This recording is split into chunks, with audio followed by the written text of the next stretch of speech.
Hey guys, how you doing? I hope you're well. Thank you so much for all the comments from my previous video about Loopy HD, and we're going to dive into some of the more advanced features in this video.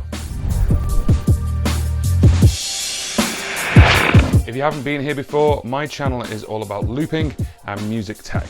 Please give this video a thumbs up and please consider subscribing to the channel. Obviously it helps the channel grow.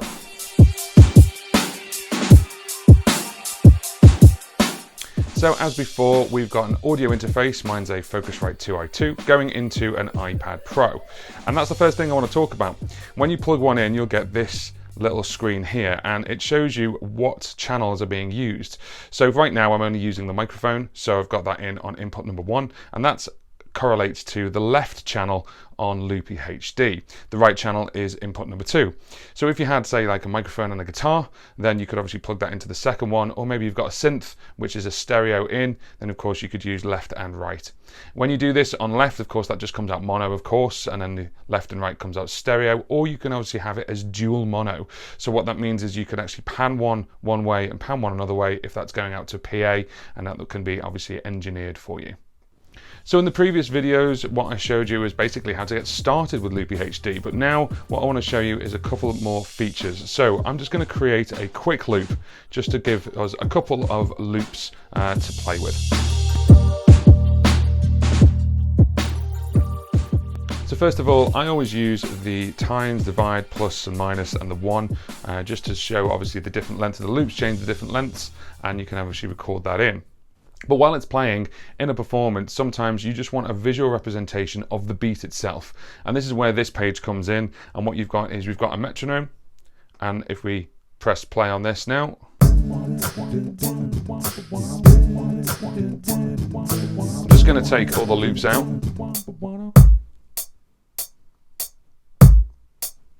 So that just gives you a little bit of a kick, which is quite nice. You can change that as well. And then the other option you've got as well is we've got a light. And what this light does is it flashes the actual screen, which is really, really useful if you're in a dark environment, if you're performing on stage. So let me show you that.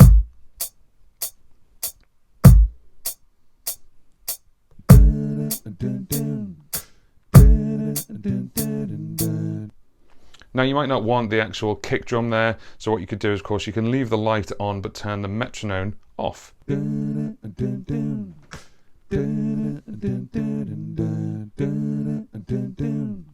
This just keeps the performance organic and live without a sound of like a hi-hat or a kick drum being synthesized for you.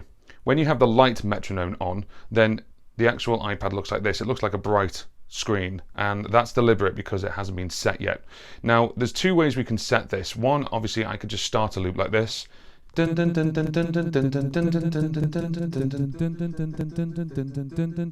that'll just start, that's fine. The other option you can do is you can actually go into the tempo and we can tap the tempo and go 1, 2, 3, 4, 1, and we can see there it's 106.7, so we could go down to 106, that's fine, and that's already going. So if I tap now and I'm on 1 bar, then if I tap here, it's going to pre-roll it for me. Hello, hello, hello, hello, hello, hello, hello, hello, hello, hello, hello, hello, hello, hello, hello, hello. So if your timing is not perfect with actually touch, what you could do is you can actually just tap the tempo beforehand, and that's already flashing for you to give you a visual representation whilst you're creating your first loop. Then once that's locked in place, you can then obviously play with the rest. The next thing I want to show you with tempo is the time signature. So underneath where it's got tab tempo, you've got time signature. This is set to 4/4, but if we go up there, we can go 5/4, 6/8, 7/8, 8/8, etc. And if I go down, we can go to 4/4, we can go to 3/4, 2/4 and 1/4. It's really useful if you've got different songs for different time signatures, for example, obviously, and then Loopy will keep that in play. If you save that session, it'll be ready for you for your next performance. So I want to show you some of the advanced features for each individual loop. So I've brought up the loop that we created earlier on. So how we get to them is we just hold down in the middle of each loop. So So when you hold down in the middle of a loop, what you can do is you can get access to more than just the volume. So you've got share, so you could just share that one loop out. You can import a loop in, obviously. We've got volume, which we've been through, and we've also got pan as well. So if you've got this plugged in as a stereo out, you could pan maybe the harmonies to one side or the guitar to the other side. So maybe you want to do that for mixing, or maybe you just want it for a spatial performance. The other thing as well is if you look very, very carefully, underneath where it says import, there's a tiny little arrow. And what you can do is if you draw your finger clockwise around, what it does, it puts volume and pan at the top, and now we've got two more features, which is reverse and decay. So I can hit play, I'm going to hit reverse straight away.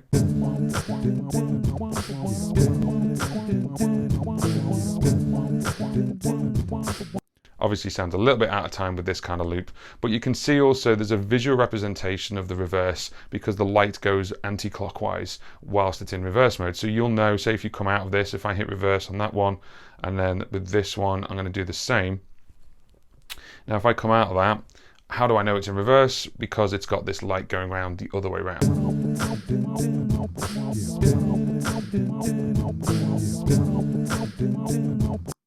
So it's a really good visual representation while you're performing. The other thing as well, of course, if we go hold it back in, you can see that reverse is actually darkened there. So I know definitely that reverse is on, and we take that off. You've also got decay as well, and we can adjust the amount of decay for the loop as well, which is really useful. Next, I want to show you merging loops. Let's say we haven't got 12 loops here, we've only got 6, and you've used them all up. What do we do next if you want to add something else? You could add it on top of something else. You could always overdub, of course. But what I've done is I've actually created these two harmonies on loop number 3 and loop number 4. What I want to do is I actually want to merge them together. Now, when I merge them together, I can't unmerge them, so just be careful of that. So what you do is hold your finger down on one and drag it across the other. You have to be pretty quick, and a little bit of practice. I'm going to show you how that works.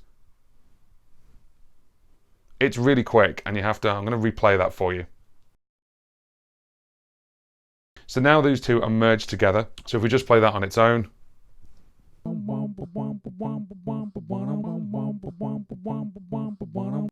Now one thing I would be really aware of is we're merging two audio files together. So the volume is going to go up slightly. So then this is where I'd start playing with the volume to maybe just drop it down maybe a dB or two just to get it nice in the mix.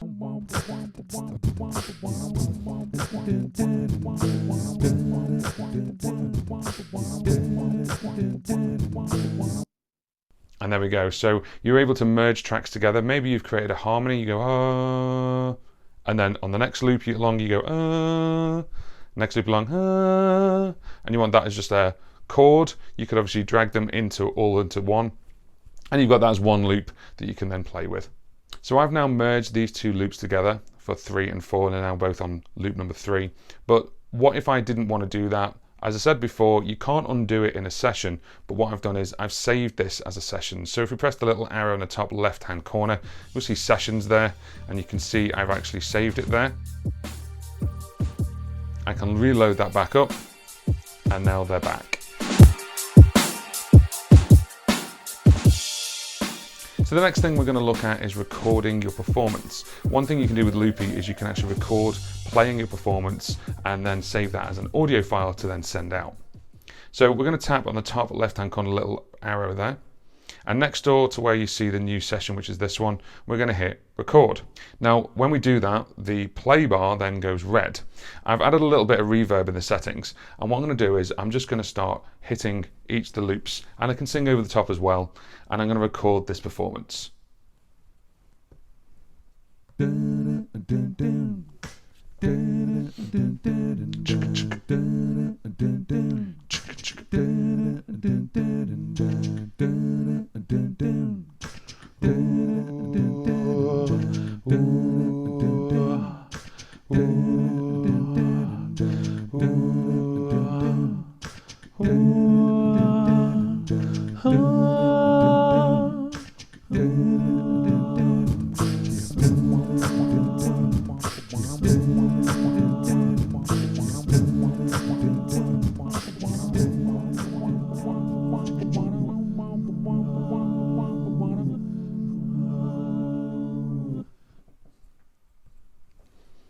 So that's it. Now we've recorded our performance. We just need to go here, hit record again.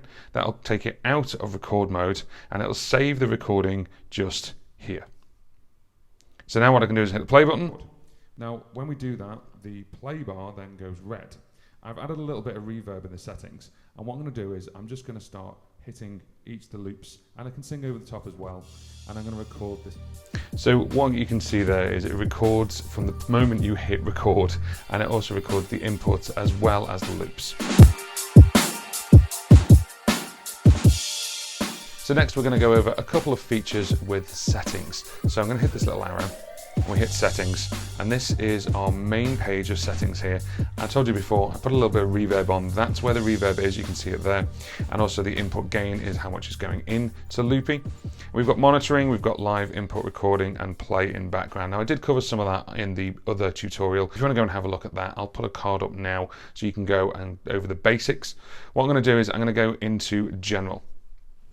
Now general has a couple of settings. So we've got shake to reset, which is on. You can turn that off, of course, if you don't want to move it around. We've got noise gate and expander. So when we actually turn this on, we can actually adjust the threshold of how much is coming in, and you have it smooth, medium, or percussive. You can also calibrate it as well. So if I stay quiet for a second, so it's put it there at -5 dB. So then it'll be able to pull it in. I'm going to drag it a little bit further back so you can hear me, and then I can just turn it off as well. There is also an advanced mode, so we can actually have the threshold, the attack, the delay, all of that available to you. The track layout is 12 tracks at the moment, but we can have it at 6 or 9. With having the big iPad, it's just better to have it as the most amount of tracks available to me, I think. If you're saving sessions, then you can have that by date sorting as opposed to time sorting. And then you've got latency. So of course, how many frames of latency is going to happen. If you've got a very fast iPhone or iPad, then of course you can go down to 128. I keep it at 256 just to obviously give it a little bit of a buffer. The next one is Metronome. When you go into there, as I said before, this is the kick and the hi-hat. You might just want to click, or there's a wood block noise as well. When we go into advanced mode, you've got a couple of things here like measurement mode. Use the front mic, you can obviously turn that off. And then audio bus session loading. The people who make Loopy HD also make audio bus, and it works of course really, really well for bringing other apps into it. So you can obviously bring those apps into here so you can play them directly. Next in the settings, we're going to go into track management. Now this is where I've got a couple of things changed. So we've got clear after merge, so you can actually keep it off. So when you move things across and merge, the other one still stays there. So if you want to move it across or you want to delete it, you can do that manually. I actually have it on, so as soon as it merges across, it gets rid of the original one. You got fit imported loops, so if you get some imported loops, which I'll go over in a second, they can actually have that fit into the circle, so it'll fit the actual loop. It's not actually stretched like further out or further in. It fills the whole loop, and I'll go over imported loops later.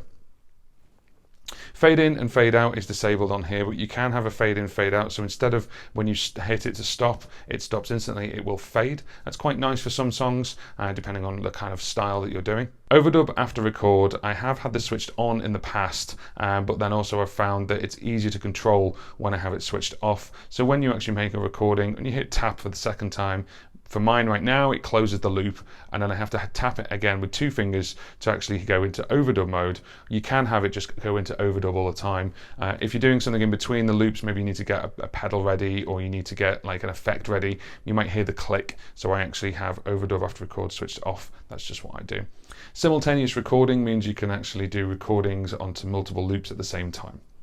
So synchronization is obviously really important for looping. So obviously you want the tracks to be synchronized. You can say play from the start if you want to, and it'll play directly from the beginning. You can have a count-in recording, which is on. So you saw there when we actually set the BPM, you actually tap it and it goes 1, 2, 3, 4, and it kicks in before you hit the recording.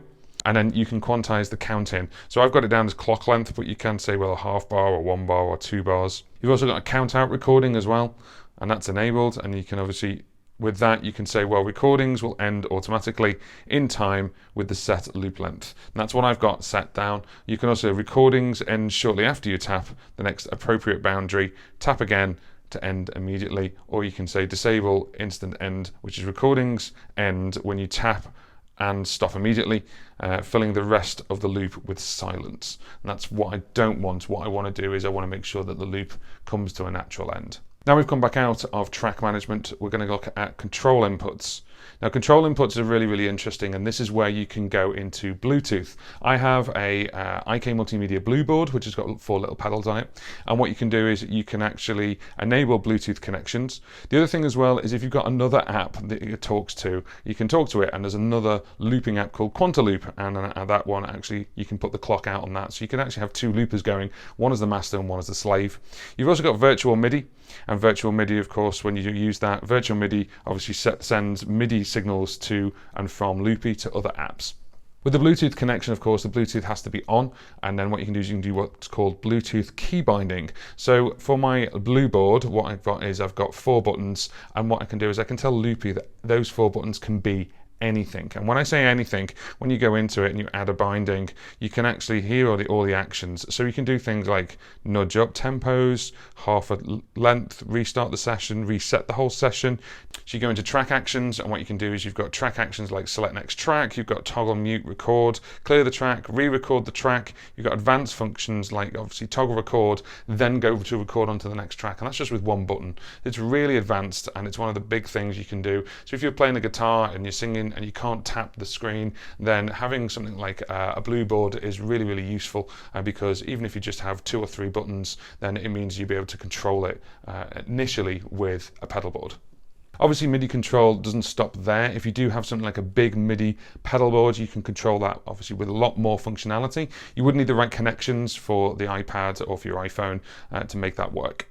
When you go into clock sync obviously has all the information, making sure it's in time with either other devices or other apps. You've got MIDI sync and you've got the clock source, so of course you can see, well, that's link active, and then the destination where that's going through, and then you've got inter-app audio sync, so you've got things like Ableton Link Sync, which is used for a lot of synthesizers, a lot of app synthesizers on iOS, and you can obviously link that right through to Ableton as well.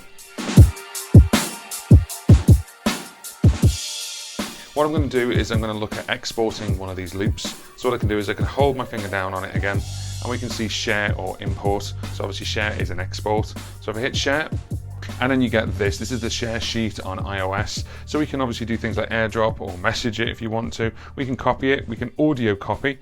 If I do audio copy, that's now copied over to the clipboard, and I could then bring that into somewhere like, say, another app that will bring in audio. So one of the other options is open in. That will go over to another app and then send that audio straight to it. We've got a couple of other share options there, so we can save it to Dropbox or I can save it to files, and then also I could add to the collect board for, say, WeTransfer. So if I wanted to send that out to someone, then they can grab that. So the next one is import. So what I'm going to do is I'm going to grab an empty loop and hold down in the middle. Let's grab import, and then we've got a couple of things. So we've got our clipboard there, the general pasteboard. That was the one we actually copied earlier. So we can actually copy loop number 7 into loop number 8 if you wanted to. Then we've got our sessions. We've got track numbers. We can actually grab them and put them in if you want to. But then there's also some built-in loops as well. We can just hit play and play one of them. Now let's say I wanted that one. If I just tap on it, you can now see it's actually gone straight into loop number 8 on our board here, and then it's available to play straight away.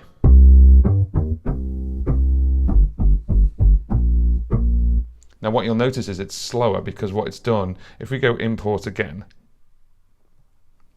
you'll notice at the bottom here, we've got a couple more options, but the bottom says start playing on, and then fit loop to time, and that's really important. So fit loop to time. If I said start playing off, and then we'll just do the same one again, it'll import that beat, for example, and then it's not ready to play, it's actually muted. So now I can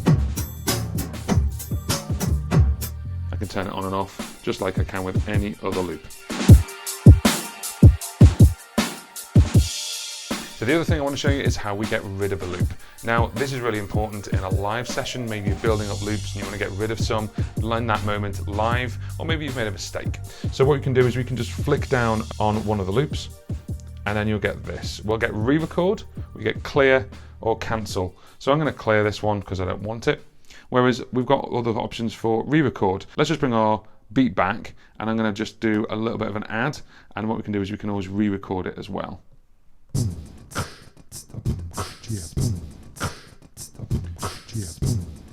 So So on beat number 6, what I'm going to do is I'm going to flick down, I'm going to hit re-record.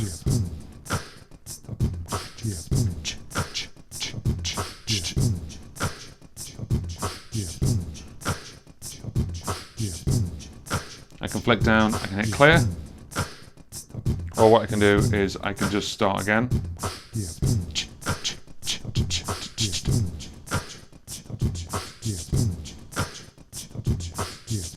This is really useful, as I say, if you've made a mistake or you just want to re-record it, maybe a harmony, it's not gone quite right, really useful. And of course the bottom one is cancel, which means get out of there, keep it the way it is. I hope that gives you an insight into more advanced features of Loopy HD for performance use. If you've got any questions or comments, please put them in the comment section below, and please do have a look at that other video of the basics of Loopy HD. If you do like this video, please give it a thumbs up, it really does help the channel grow. Have a look at my other videos and please consider subscribing to the channel as well. Thank you very much for watching.